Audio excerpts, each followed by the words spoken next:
बहुत बहुत आभार। सबसे पहले मैं धन्यवाद करना चाहूँगा संचालक महोदय जी का। सचिन भाई हैं, हमारे बड़े भाई हैं, और उनसे भी पहले मैं सभी का धन्यवाद करना चाहूँगा।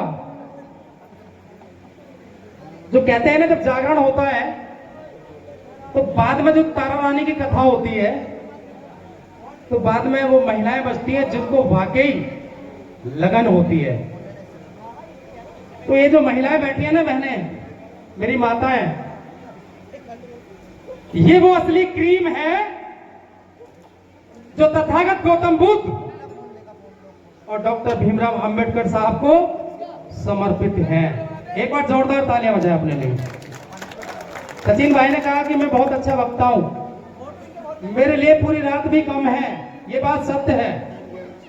लेकिन हमारे बड़ों ने कहा कि अगर जिस घर की महिला अंबेडकरवादी हो जाए तो समझो उसका पूरा परिवार अंबेडकरवादी हो जाता है। तो मेरे जो संदेश रहा करते हैं, मेरी जो परिभाषा रहा करती है, वो खासकर महिलाओं के लिए रहा करती है। जब यहाँ पर जो प्रोग्राम मूर्ति लगाने का जो हुआ था, उस समय भी मैंने यहाँ पर हमारे जयप्रकाश भाई थे, तो मैंने इनके लिए भी, महिलाओं के लिए बहुत अच्छी बातें कही थी। तो मैं अपनी बातों को स्टार्ट करते हुए सर्वप्रथम करुणा के सागर तथागत गौतम बुद्ध जी को नमन करते हुए, उन तमाम भारत की जन्मभूमि पर जन्मे महापुरुषों, संतों, गुरुओं को नमन करते हुए, उनके बाद उन तमाम वीरांगनाओं को नमन करता हूं जिन्होंने अपना पूरा जीवन सुख दुख त्याग कर, और उनके साथ जितने भी शोषण हुए, चाहे वो शारीरिक शोषण हुआ, चाहे वो किसी भी प्रकार का शोषण हुआ, करने वालों को मुंहतोड़ जवाब देने का काम जो किया, उन तमाम वीरांगनाओं को मैं नमन करता हूं। महापुरुषों में महापुरुष, बहुजन मिशन मूवमेंट को चलाने वाले मान्यवर काशीराम साहब जी को मैं नमन करता हूं। आप तमाम भारत रत्न डॉक्टर बी.आर. अंबेडकर समिति रजिस्टर्ड घोपना, हमारे भाई एडवोकेट सुशील कुमार जी, हमारे सिद्धार्थ भाई जी, राजेंद्र भाई जी, कमलेंद्र गौतम जी, और हमारे पत्रकार बंधु राजेंद्र भाई जी, और उन तमाम साथियों का मैं दिल से आभार प्रकट करता हूं जिन्होंने ये भव्य प्रोग्राम किया। देखिए, मेरी स्टार्ट तो हो जाती है, फिर खत्म नहीं होती।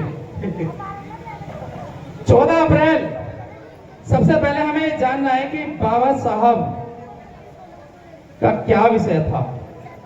सबसे पहला विषय था शिक्षित रहो। सोचो, उस जमाने में, जिस जमाने में हमको जानवर से बदतर जिंदगी दी, किसने? मनुस्मृति शासित देश में। उस समय बाबा साहब को पढ़ने का तो छोड़ो, स्कूल में बैठने तक का अधिकार नहीं था। उस जमाने में बाबा साहब ने 32 डिग्रियां लेकर के 9 भाषाओं का ज्ञान प्राप्त करके उस मनुस्मृति शासित देश को चलाने वाले को ऐसा तमाचा मारने का काम किया। साथियों, आज तक अकल ठिकाने आ रही है उनकी। सोचो, अगर बाबा साहब आज होते तो कैसा देश होता। बाबा साहब की एक स्थापित प्रतिमा से इतना खौफ, तो सोचो बाबा साहब किन किन मुसीबतों में पढ़े लिखे थे। वो अपने लिए नहीं, वो हमारे लिए पढ़े थे, आप सबके लिए पढ़े थे, मेरे लिए भी पढ़े थे और आपके लिए भी पढ़े थे। तो हमको ये जानना होगा। पहले कहा था कि शिक्षित रहो, तो हमारे लोगों के पास जो व्यवस्था नहीं थी पढ़ने की, पैसे नहीं थे, तो बाहर से जो लोग आए थे उन्होंने हम लोगों को एक पाठ पढ़ाया। ना तो वो किताबों से पढ़ाया और ना ही वो किसी कलम से पढ़ाया। उन्होंने क्या पढ़ाया? जहां देखा कि हमारी भारी संख्या एकजुट है, तो पता वहां क्या किया? उन्होंने भंडारे लगाने चालू कर दिए। हमारी भीड़ को भंडारा खिला करके तोड़ने का काम किया। साथियों, हम मजबूर हो गए। जो हमारे महापुरुष थे उन्होंने सोचा कि यार हमारा समाज तो इस टाइम ये तोड़ रहे हैं। तोड़ने के साथ साथ जब महापुरुषों ने जब बहुजन मिशन मूवमेंट चलाने का काम कर रहे थे तो उन्होंने एक दिमाग में बात सोची, क्या, जिसका उदाहरण स्वयं आपके सामने है। ये आज नाचने गाने की जो जरूरत पड़ी वो पता क्यों पड़ी? क्योंकि हमारे लोग है ना भावनाओं में खो जाते हैं। कैसी भावनाओं में? अभी हमारे घर में देखो कभी भी बहुत सारे लोग हैं ढोंगी, जागरण हुआ करता है, हमारे ही समाज की बहन बेटी के साथ माता आया करती है और वो 1 मिनट में शांत भी हो जाया करती है। तो ये जो भावना है ना वो माता क्यों आती है? वो भावनाओं में बहाने के लिए। तो आज ये प्रस्तुति हमें इसलिए दिखानी पड़ती है ताकि हमारा जो हमारे समाज के लोग हैं वो जाग जाए। क्योंकि शिक्षा हर किसी की बस की बात नहीं है, क्योंकि वह पढ़ना पड़ता है, वह ध्यान लगाना पड़ता है और हमारे लोग ध्यान लगाते नहीं। तो सबसे पहले जो बाबा साहब ने कहा कि शिक्षित रहो, उसके साथ साथ एक चीज और करिए। शिक्षा लेने के लिए किस चीज की जरूरत पड़ती है साहब? मैं अपनी बहनों से पूछना चाहता हूं, पैसे की। और पैसा कैसे आएगा? संघर्ष करने से। तो बाबा साहब ने दूसरा जो मूल मंत्र रखा वो रखा कि संघर्ष करो। अब संघर्ष कैसे करना है? हम किसी फैक्ट्री मिल के तो मालिक है नहीं, तो हमें मेहनत मजदूरी करनी है। तो उसको संघर्ष करके जो धन इकट्ठा होगा वो शिक्षा में काम आएगा। तो तीसरा मूल मंत्र मैं बता देता हूं साथियों, संगठित रहो। जब हम मेहनत मजदूरी करने जाएंगे, जब 2 पैसे कमा कर लाएंगे, जो क्षत्रिय लोग हैं वो हमारे पैसे को छीनने का काम करेंगे साथियों, हमें मार पीट कर छीनने का काम करेंगे। तो इसलिए कहा कि अकेले एक लाठी के भाले को कोई भी तोड़ सकता है, 16 लाठी के भाले को तोड़ना नामुमकिन है। तो इसलिए बाबा साहब ने कहा, सचिन भाई, इसलिए बाबा साहब ने कहा कि संगठित रहो।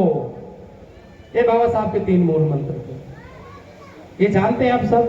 कहना बहुत आसान है, जय भीम हम बोलते हैं, किसने बोला, क्यों बोला और कब बोला, ये आज तक मुझे लगता है शायद किसी को पता हो। तो सबसे पहले हमारी जो बहन बेटियां हैं उनको पढ़ाना चाहिए। क्यों पढ़ाना चाहिए? अच्छा, बहुत आजकल ट्रेंडिंग में चल रहा है आरक्षण। आरक्षण तो मैं बता देता हूं, जब हमारे लोग किसी भी समाज के बेटे, किसी भी समाज की बेटी जब पढ़ जाती है ना, तो वहां पर जाके पूछा जाता है कि कौन सी जाति से हो, क्या रिजर्वेशन है।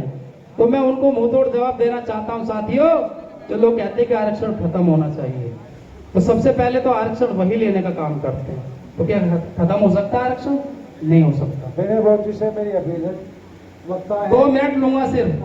मैंने बहनों की बात की थी, आज मेरी माताएं बहनें बैठी हैं, मैं यहीं पर रहता हूँ नंदीग्राम में, मेरी बातों को कभी भी सुन लेना, यूट्यूब पे भी मेरा चैनल है। एक बात जो अहम बात थी मैं कहना चाहता हूँ, 2 मिनट का वक्त लूंगा। देखिए, मेरी भी बहन है, आपकी भी बहन है, आपकी भी बेटी है और मेरी भी बेटी है, और सास भी कभी बहू थी। जब एक बेटी की शादी होती है तो देखो, एक बहुत बड़ी बात बताने जा रहा हूं, बहुत कम लोग बताते हैं। हमारे संतोष भाई चले गए हैं, संतोष भाई बैठे हैं।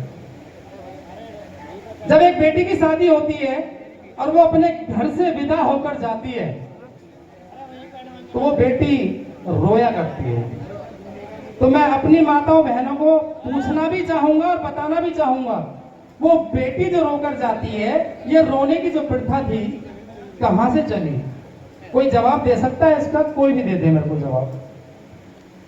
क्या कोई बता सकता है, जब एक बेटी की शादी होती है और वो जुदा होकर जाती है, ये रोने की जो प्रथा थी ये कहां से चली और क्यों चलाई गई, और आज हम पर इतनी हावी हो चुकी है कि वही भावना को खेल। किसी बहन को पता है? नहीं पता तो मैं बता देता हूं। ये रोने की प्रथा, जब मनुस्मृति शासित देश था तो जो शूद्रों की बेटियां थी, 85% शूद्र। कौन? ओबीसी भी शूद्र है, ये मैं आपको बता दूं। यादव भी शूद्र है, चौधरी भी शूद्र है, वो इस घमंड में ना रहे। शूद्र 85% शूद्र। जब शूद्रों की बहन बेटियां समय का अभाव है, समिति मेरे पे दबाव डाल रही है, वक्ता और भी हैं। और चलिए मैं माफी चाहता हूँ। हाँ। कोई बात नहीं। देखिए मैं अपील कर रहा हूँ, इनका अपना आप यूट्यूब चैनल बता दीजिए, चलिए। लोग आपको उस पर कोई जरूर बात देखेंगे। नहीं, आज का विषय अधूरा रहेगा। कोई बात नहीं, बहुत बहुत धन्यवाद मेरे को समिति ने टाइम दिया।